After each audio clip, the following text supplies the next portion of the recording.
সুপ্রিয় শিক্ষার্থী, আসসালামু আলাইকুম। আশা করি তোমরা সুস্থ আছো, ভালো আছো এবং নিরাপদে আছো।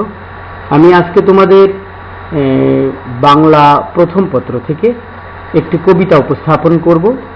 কবিতাটি আমার জানা মতে বা আমি যতটুকু অভিজ্ঞতা হয়েছে তাতে দেখেছি তোমাদের কাছে, ছেলে মেয়েদের কাছে অনেক ভালো লাগে কবিতাটি সহজ। কবিতার মধ্যে খুব জটিলতা কিছু নেই। কবিতাটি যদি তোমরা একবার শুধু মনোযোগ সহকারে পড়ো, তারপরে তোমরা এর মূল ভাব বা কবিতার অর্থটা কি এটা যদি মোটামুটিভাবে একটু জানতে পারো, তাহলে যে কোনো প্রকার প্রশ্নের উত্তর তোমরা লিখে ফেলতে পারবা। অর্থাৎ এখান থেকে গ এবং ঘ নম্বরের যে প্রশ্নগুলো পড়বে সৃজনশীলে, সেটা ছেলে মেয়েদের কাছে খুব একটা কঠিন কিছু হবে না, বরং অনেক বেশি সহজ হবে। সেই ক্ষেত্রে তুমি যদি এখানে জ্ঞানমূলক প্রশ্নগুলো এবং অনুধাবন প্রশ্নগুলো যদি কমপ্লিট করতে পারো বা নৈর্ব্যক্তিক প্রশ্ন যদি কমপ্লিট করতে পারো, তাহলে তোমার একেবারে পরিপূর্ণভাবে নখদর্পণে চলে আসবে এই কবিতাটি। এই কবিতাটা হচ্ছে আশা। কবিতাটা আসলে আমি আর বলার দরকার নেই, আসো আমরা কবিতাটির মধ্যে চলে যাই বা কবিতাটি কি বলছে। আমার ক্লাসে তোমাদেরকে স্বাগত জানিয়ে আমার ক্লাসটা আমি শুরু করছি। তাহলে আসো, দেখো এখানে আমরা দুইটা চিত্র দেখতে পারতেছি। তাদের জীবনে এখনো কি বেঁচে আছে বা এই হাসি খুশি জীবন লাভের কি কারণ বলে তোমার মনে হয়? যে এই যে দেখো, অর্থাৎ আসলে তুমি যখন জীবনে হ্যাপি হতে চাও তখন তোমাকে এক্সপেকটেশন, তোমাকে আশা কম করতে হবে। অর্থাৎ তোমার জীবনে সুখের অন্তরায় হয়ে দাঁড়াতে পারে কখনো কখনো অতিরিক্ত আশা করা, অতিরিক্ত এক্সপেক্ট করা। অর্থাৎ আমরা যদি অল্প চাই, অল্প পেয়ে যাই, তাতেই যদি আমরা খুশি থাকতে পারি, সুখী থাকতে পারি, তবে আমাদের এটা অনেক কিছুতেই সুখ আমাদের হাতের নাগালে চলে আসবে। তো এই হলো মূলত কবিতার একটা অন্তর্নিহিত সত্য কথা। তাহলে আসো আমরা কবিতাটি লিখেছেন সিকান্দার আবু জাফর। আমরা কবিতার মধ্যে যদি যাই, এই পাঠ শেষে তোমরা কবি পরিচিতি সম্পর্কে বলতে পারবে, নতুন শব্দের অর্থ বলতে পারবে, সুখী জীবনের গুরুত্ব ব্যাখ্যা করতে পারবে, আর মনুষ্যত্ব বোধে জাগ্রত হয়ে আদর্শ জীবন গড়ে তোলার প্রয়োজনীয়তা বিশ্লেষণ করতে পারবে। আসো আমাদের কবি পরিচিতি সিকান্দার আবু জাফর। তিনি 1919 সালের 19 মার্চ জন্মগ্রহণ করেন। জন্মস্থান হচ্ছে খুলনা জেলার তেঁতুলিয়া গ্রামে। কর্মজীবনে তিনি সাংবাদিক ছিলেন। রেডিও পাকিস্তানে চাকরি থেকে শুরু করে বিভিন্ন পত্রিকায় তিনি সাংবাদিকতা করেন। আর বাংলা একাডেমি পুরস্কার 21 পদক পুরস্কার তিনি লাভ করেছেন। তিনি 1975 সালের 5ই আগস্ট মৃত্যুবরণ করেছেন।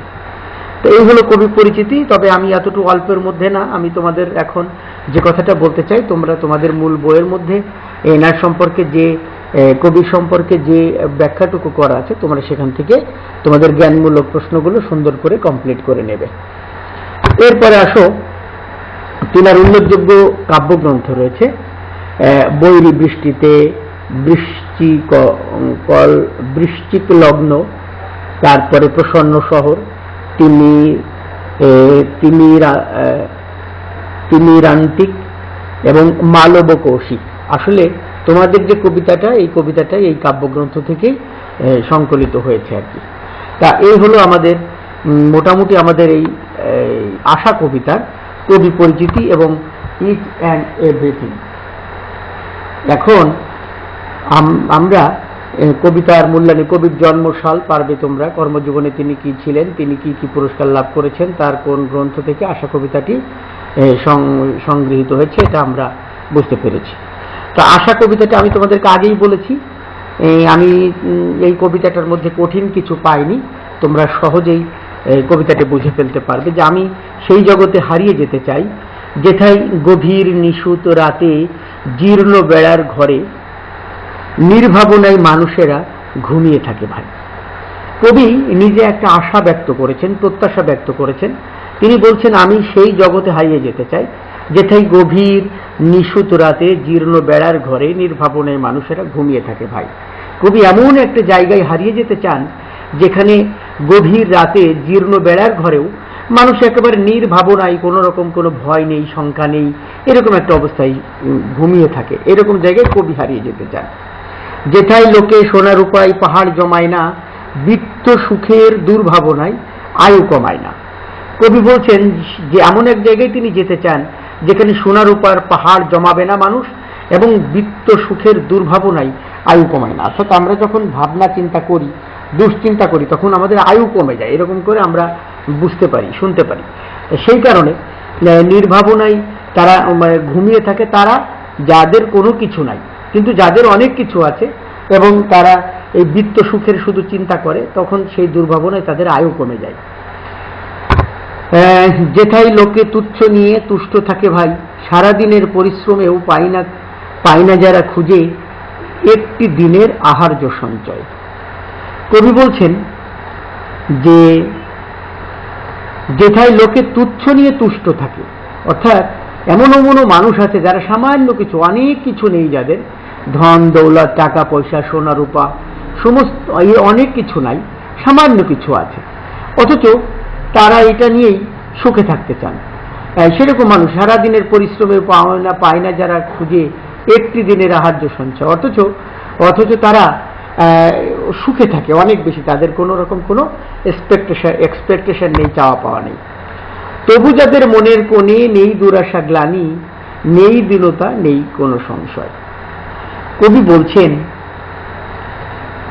এরকম অবস্থায়ও যারা দিন আনে দিন খায়, অথবা সারা দিন শেষে তারা কতটুকু আয় করতে পারলো তা দিয়ে তাদের চলবে না, এমন অবস্থা জেনেও তারা কিন্তু অনেক সময় সুখে থাকে, ভালো থাকে, তাদের কোনো রকম কোনো চাওয়া পাওয়া থাকে না।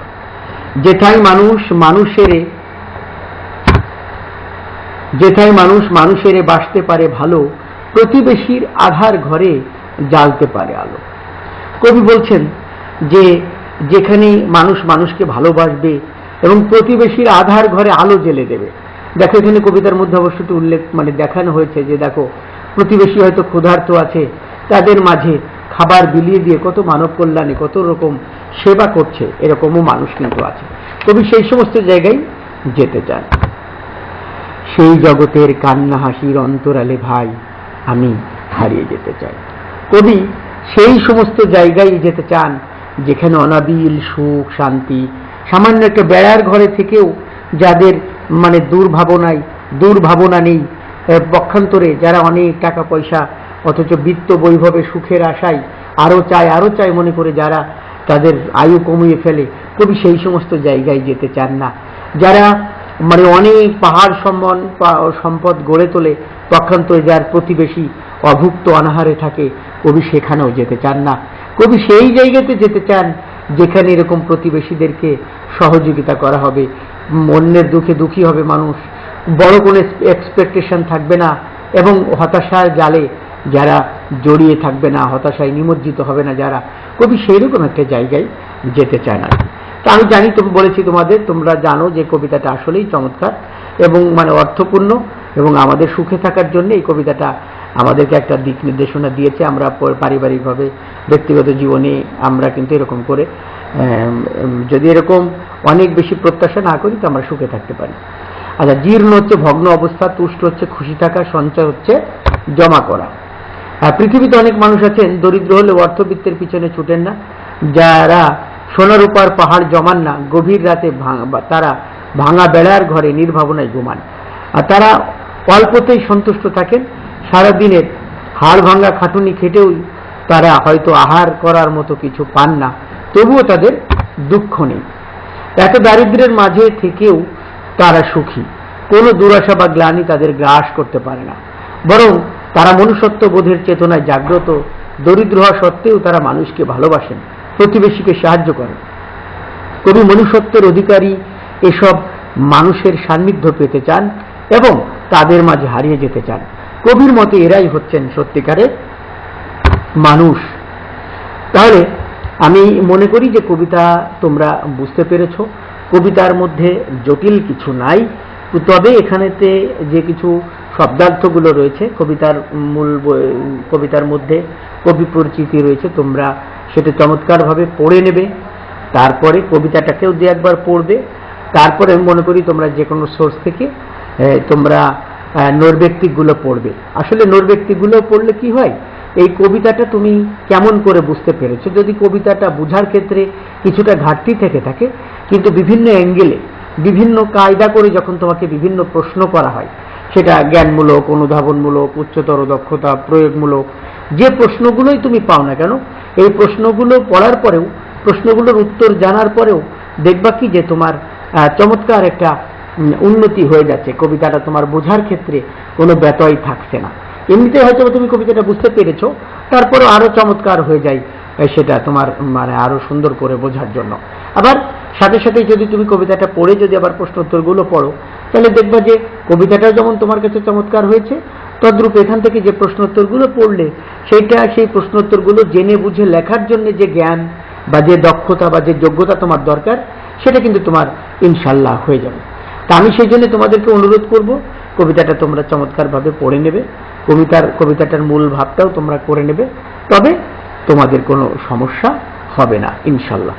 তা যাই হোক, এই ছিল আমাদের কবিতা। তোমরা কবিতাটা সুন্দর করে বাড়িতে করে পড়ে ফেলবা এবং প্রশ্নোত্তরগুলো তৈরি করবা।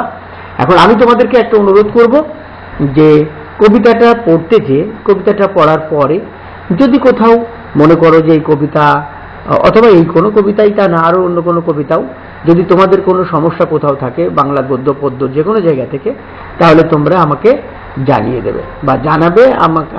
আমাকে প্রশ্ন করলে আমি তোমাদেরকে সমাধান করার চেষ্টা করব। আর তোমরা জানো যে তোমরা ভাইবারে পেয়েছো যে তোমাদের 30 মার্কের একটা সংক্ষিপ্ত প্রশ্ন হবে। আমি তোমাদের হয়তো বা সিলেবাসটা বলে দেব যে প্রথম 3টা গদ্য এবং প্রথম 3টা কবিতা। ভালো করে শোনো আমার বাবারা, প্রথম 3টা গদ্য এবং প্রথম 3টা কবিতার মানে আমাদের এই সিলেবাসের আমরা একটা পরীক্ষা নেওয়ার চেষ্টা করব 30 মার্কের। 2টা সৃজনশীল হবে 20 মার্কের এবং 10 মার্কের হবে তোমার নৈর্ব্যক্তিক প্রশ্ন। তো এই ছিল আজকে আমাদের ক্লাস। তোমরা সবাই সুস্থ থাকো, ভালো থাকো। তোমাদের সবাইকে ধন্যবাদ জানিয়ে তোমাদের দীর্ঘ জীবন সুস্বাস্থ্য কামনা করে শেষ করছি। আমাদের জন্য দোয়া করো, আল্লাহ তোমাদের ভালো রাখুক। ধন্যবাদ।